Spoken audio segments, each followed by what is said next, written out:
역할론이 급부상한 중도층이 어떤 사람들이고 또 말씀하신 계엄과 탄핵 정국을 거치면서 무슨 생각을 하고 있는지 지금 시점에 대한민국 중도층은 누구인지 대해부해봤는데요.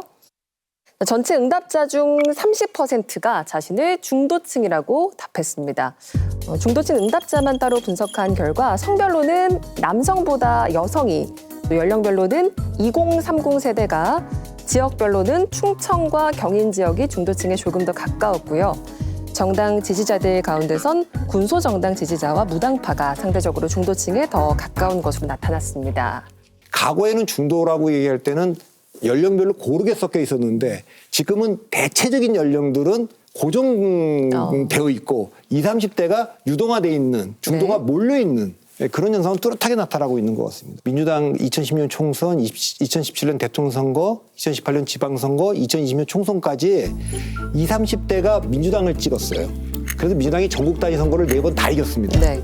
그런데 민주당 문재인 정부 때 조국 사태도 있고 뭐 인국공 사태도 있고 뭐 여러 가지가 있어서 2021년 4월 7일 재보궐선거, 그다음에 2022년 대통령 선거 이어진 지방선거까지 20, 30대가 국민의힘을 찍어요. 그러니까 국민의힘이 또 이깁니다. 네. 그러면 뚜렷하게 지금 쓰임부터 왔다 갔다 하고 있는 세대는 불안정하게 왔다 갔다 하고 있는 세대는 20, 30대에 몰려 있는 겁니다. 네, 정 박사님.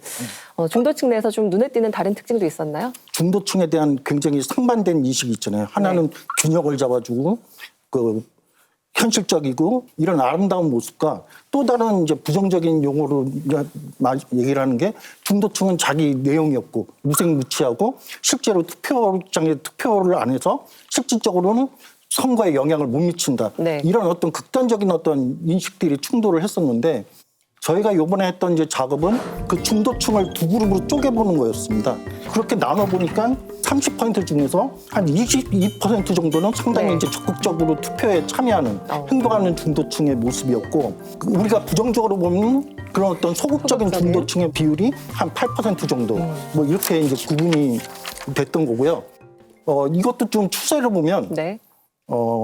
계엄과 탄핵을 거치면서 그러니까 사실은 중도층이 위축됐다고 그랬잖아요. 근데 그 위축된 그룹이 어떤 그룹이냐면 행동하는 중도층 그룹이 위축된 게 아니라 그 그룹은 계속 안정적으로 유지가 되고 있고 투표장에 안 가고 정치에 관심이 없는 소위 말해서 방관하는 중도층이 상당히 지금 이번에 줄어드는 양상을 보여줬고 저 행동하는 중도층들은 네. 계엄과 탄핵, 계엄에 대해서 잘못했다라는 어떤 명확한 입장을 밝히고 탄핵에 대해서도 탄핵에 찬성하는 쪽으로 무게중심을 보여주면서 계엄과 탄핵 국면에서 중도층이 무게중심을 잡아주는 역할을 이 행동하는 중도층이 잡아줬다. 예. 이렇게 이제 좀 말씀을 드릴 수 있을 것 같습니다. 중도층 유권자들이 그 비상계엄부터 탄핵까지 어떤 생각을 했는지 이런 부분도 저희가 조사를 좀 해봤습니다.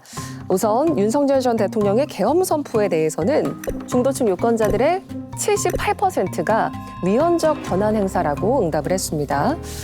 헌재 탄핵 인용 결정에 대해선 중도층의 74%가 잘된 결정이라고 답변했습니다.